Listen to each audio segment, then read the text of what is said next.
Isinusumpa ni Loisa ang taong sumasagasa sa kanyang nanay na siyang dahilan upang maulila siyang lubos sa edad na 15. Matatandaang 4 na taong gulang lamang siya noong tangayin ang kanilang bahay nang rumaragasang tubig baha mula sa bundok. Nakatayo ang kanilang bahay na gawa sa kahoy sa may tabing ilog doon sa kanilang probinsya. Nauna na silang mag-ina na nailikas ng kanyang tatay sa ligtas na lugar. Pero bumalik pa rin ang tatay niya upang kunin ang naiwang aso sa loob ng kanilang bahay. Sa kasamang palad, naabutan ang tatay niya ng napakalakas na tubig bago pa makalabas ng bahay. Natangay ng baha ang bahay nilang gawa sa kahoy kasama ang tatay niya. Lumuwas sila ng Manila para makalimutan ang trahedya. Salamat at kinupkup muna sila pansamantala ng kanyang Ante Rosa na kapatid ng kanyang nanay Laura. Ngunit kailangan nilang makabukod kaagad. Nakakahiya naman kasi kung magtatagal silang makikitira sa Ante Rosa nila. Gayong maliit lang naman ang bahay ng Ante Rosa niya sa squatters area. Kung ano-anong trabaho na lang ang pinasok ng nanay niya para mabuhay silang mag-ina. Idagdag pa ang gastusin niya sa pag-aaral. Naaawa na siya sa kanyang nanay, pero wala pa naman siyang maitulong sa ngayon dahil bata pa naman siya at nag-aaral pa. Gusto niyang tumulong maglako ng paninda sa tuwing Sabado at Linggo, pero ayaw pumayag ng kanyang nanay Laura. Kaya naman, inako niya ang paglilinis at paglalaba para makatulong na rin sa kanyang nanay. Maswerte si Loisa at si Aling Laura ang kanyang naging ina.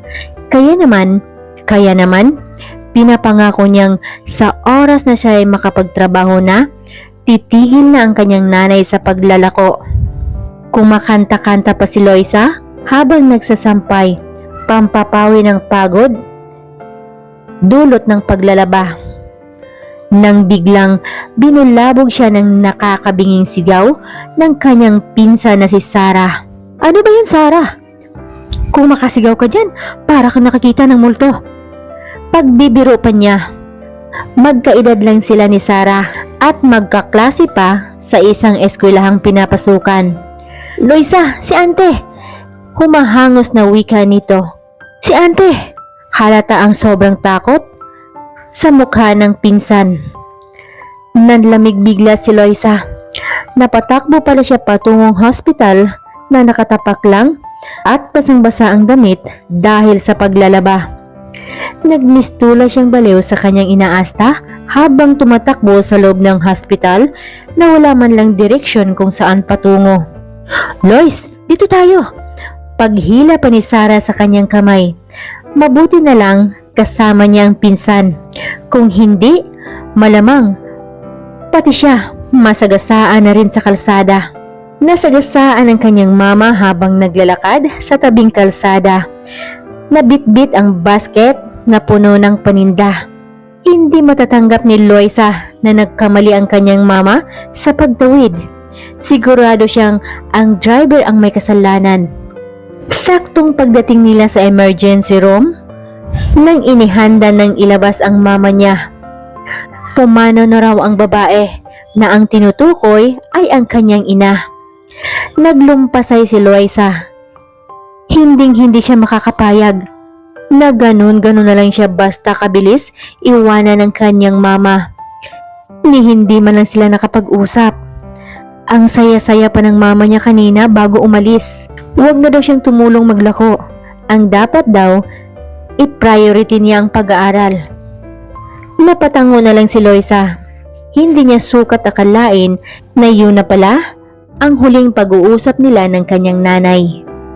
Ipinapangako niya sa ibabaw ng bangkay ng kanyang ina na magtapos siya at yung taong lasing daw na nakasagasa sa kanyang ina kailangang magbayad, kailangang makulong. Di inawika niya. Sa kabilang banda, hindi na mapigilan pa ng Chairman Faustino Nasakta ng spoiled niyang anak. Spoiled ba ito? O talagang may sira lang ang ulo? Galit na anas ng daddy ni Isaac. 19 years old lang si Isaac. Pero kung kumilos ito, dinaig pa ng 12 years old na bata. Kasalanan ng kanyang asawa at hinayaang lumaking walang modo ang anak nilang si Isaac. Simula noon, grounded na si Isaac. Hindi na siya pwedeng magmaniho sa loob ng 6 na buwan. Bukod pa doon, bawal na siyang lumabas sa gabi para makipaglaklakan kasama ang mga barkada. Sa halip, araw-araw kailangan niyang pumasok sa kumpanya na pagmamay-ari ng kanyang pamilya bilang janitor. Gustong tumutol ng kanyang asawa. Naaawa ito sa kanyang anak. Ayan na naman ang awa. Nang dahil sa awa na yan, nagkaganon si Isaac. Kaya naman, sa pagkakataong ito, ang chairman na ang masusunod. Magiging practical ka na lang, Loisa. Hindi na mabubuhay ang mama mo. Kaya, tanggapin mo na lang yung pera na inalok ng nakasagasa sa mama mo. Malaking tulong na rin yun sa'yo, sa pag-aaral mo, at sa kinabukasan mo. Sigurado ako, yun din ang gustong mangyari ng mama mo, kung nabubuhay lang siya. Mahabang paliwanag ni Aling Rosa na kanyang ante. After 6 years, eto na ngayon si Loisa. Nagtatrabaho sa isang advertising company. Kasama pa rin niya ang kanyang pinsang si Sarah. Kasabay ng mga bagong tanggap na mga aplikante, ay ang pagpasok din ng bagong CEO ng kumpanya na si Isaac Atienza. Walang kamalay-malay si Loisa na ang may-ari ng kumpanyang pinapasukan niya ang siya ring sumasagasa ng nanay niya noon. Ang taong kinamumuhian niya sa buong buhay niya, ngayon ay boss na pala niya. Nanlaki ang mga mata ni Isaac. Ilang ulit pa niyang binasa muli ang resume ng babaeng nagngangalang Loisa Fernandez. Sigurado siya, ito ang anak ng babaeng nabangga niya noon 6 years ago. Muling nanumbalik ang nakakatromang alaala. Nang dahil sa pangyayaring yun, nagbago si Isaac. Ipinadala siya ng kanyang daddy sa ibang bansa at doon na nagtapos. Pagkatapos ng 2 taong training, ngayon nagbalik na siya muli sa bansa. Handa na siyang pamunuan ng kumpanya. Akala ni Isaac, mababao na sa limot ang lahat. Pero eto, patuloy pa rin pala siyang hinahabol ng kanyang konsensya. Natitiyak niyang hindi siya matatahimik hanggat hindi siya personal na humingi ng tawad sa anak ng babaeng nabangga niya. Napansin ng ibang mga kasamahan ni Loisa na iba ang pagtrato ni Isaac sa kanya. Hindi naman binigyan ng kahulugan ng dalaga iyon. Likas na mabait lang daw talaga ang boss nila.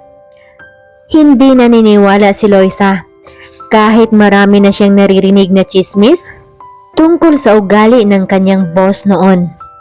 Hay nako, hayaan mo na sila. Ang mahalaga mabait siya ngayon, pahayag ni Sarah bilang pagsuporta sa kanilang boss. Lahat naman may karapatang magbago, di ba?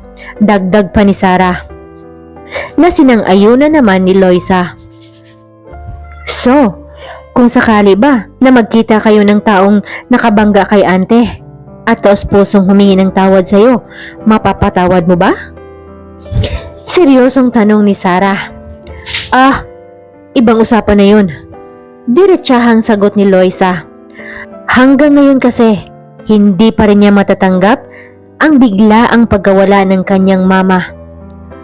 Hindi alam ni Loisa na may tinatago pala ang pinsan niya. Humingi ng tulong si Isaac sa pinsan ni Loisa para mapatawad siya ng dalaga. Pero mukhang mabibigo sila. Kung kaya, they proceed to the plan B. Ligawan at paibigin si Loisa. Well, gustong-gusto ni Isaac ang plan B. Maganda si Loisa, masipag, kaya lang may pagkasuplada. Isa pa yun sa pagsubok na kailangang lagpasan ni Isaac. Kailangang paamuin at paibigin si Loisa, kung kaya ginawa ni Isaac ang lahat, magtagumpay lang sa balak na talaga namang lihim pang sinusuportahan ni Sarah. Tinitiyak ni Sarah na kamumuhian siya ng pinsan sa oras na malaman nito ang katotohanan. Kaya naman, wala nang sinayang pang pagkakataon sa Isaac. Tinodo niya na ang pandiligaw sa dalaga. Ito lang ang paraan ni Isaac para makabayad sa malaking kasalanang nagawa niya sa babae. Pinapangako niya na aalagaan si Loisa habang buhay. At magagawa lang niya yun kung magiging asawa niya ang babae. Ilang buwan ang lumipas, nakuha na rin ng binata ang matagal na niyang inaasam na magandang sagot mula kay Loisa. Salamat sa tulong ng pinsan ni Loisa na si Sarah. Hiling lang ni Sarah na mahalin nitong tunay ang pinsan niya, na hindi lang dahil sa konsensya kaya niya ito papakasalan, kundi mahal talaga niya ito. Hindi na pinapatagal pa ni Isaac at baka magbago pang isip ni Loisa. Isang buwan matapos siyang mag-propose, naganap kaagad ang kasal. Tuwang-tuwa ang Ante Rosa ni Loisa dahil sa wakas nakakahanap na rin ang pamangkin niya ng isang mapagkatiwalaang lalaki na siyang mag-aalaga at maging katuwang sa buhay ng dalaga na maagang naulila. Kaya naman, labis ang pagpapasalamat ni Aling Rosa sa binata at isa pang nagbubunyi ay si Sarah. Pero sa kabilang banda, may takot pa rin nadarama dahil natitiyak niya na may paglalagyan talaga siya sa oras na matuklasan ni Loisa ang sabuatan nila ni Isaac. Kaya ngayon pa lang, humihingi na siya ng tawad sa pinsan. Ano ba yung pinagsasabi mo dyan? Paano kita patatawarin? Wala naman ako natatandaang kasalanan na nagawa mo sa akin. Nalilitong wika ni Loisa. Ako pa nga ang thankful sa iyo dahil hindi mo talaga ako iniiwan kahit kailan. Madamdaming litanya ni Loisa na siyang nagpatulo ng mga luha ni Sarah. First year anniversary ng kasal ni Loisa at Isaac. At yun din ang buwan ng kapanganakan ng babae para sa kanilang panganay. Bahala na. This is it. Untag ni Isaac. Basta, hindi siya titigil sa paghingi ng tawad kung sakaling kamuhian man siya ng kanyang asawa. Hinding-hindi niya ito iiwanan dahil mahal na niya ito, lalo pa ngayon at magkakaanak na sila. Lakas ng loob na ibinagtapat ng lalaki ang kanyang tinatago sa araw mismo ng kanilang first wedding anniversary. Hindi inaasahan ni Loisa ang kanyang marinig mula sa kanyang asawa, lalo na nang malamang kasabwat pala ang pinsan niyang si Sarah. Ngayon na naunawaan ng babae kung bakit palaging humihingi ng tawad ito sa kanya. Dahil sa sobrang pagkabigla, napaanak ng di sa oras si Loisa. Next week pa dapat ang due date niya. Pero eto ngayon, bigla na lang siyang nag-labor. Labis ang pagkataranta ni Isaac. Kaba at takot ang kanyang naramdaman habang nagmamaneho patungong ospital. Wala siyang naririnig mula kay Loisa matapos itong manganak. Pero kahit naman itataboy siya, hindi pa rin siya aalis. Mananatili siya. Nandoon lang siya sa tabi ng asawa. Natatakot siya na baka pag umalis siya, bigla na lang maglaho ito. Ilang beses na ring dumalaw si Sarah sa pinsan, ngunit hindi rin siya nito pinapansin. At naiintindihan naman ni Sarah iyon. Ayos lang. Balang araw, mapapatawad pa rin siya ng kanyang pinsan. Hindi siya kayang tiisin nito. Tanging si Aling Rosa lang ang kinakausap ni Loisa. Kaya naman, sinisikap ng Ale na maintindihan ng babae ang ginawa ni Isaac at Sarah. Nagtagumpay naman ang Ale. Anyway, wala na rin siyang magagawa. Asawa niya na ang lalaki at may anak na sila. Wala rin naman itong pinapakitang masama sa kanya, kundi puro pagmamahal lang. Naiintindihan ni Loisa na walang ibang hinahangad si Sarah, kundi ang kabutihan lang niya. Nakikita ni Sarah na mapabuti ang pinsan niya sa piling ni Isaac. Kaya naman, papaano siya magagalit sa pinsan kung hangad lang nito ang kanyang kabutihan? Ilang buwan ding nagtitiis si Isaac sa malamig na pakikitungo ng asawa sa kanya, hanggang sa di namalayang bumalik na ang dating Loisa. Napapatawad na rin siya ng lubos ng kanyang asawa. Ngayon, namumuhay silang masaya at masagana, kasama ang 4 nilang mga anak, isang panganay na babae at 3 magkasunod na lalaki.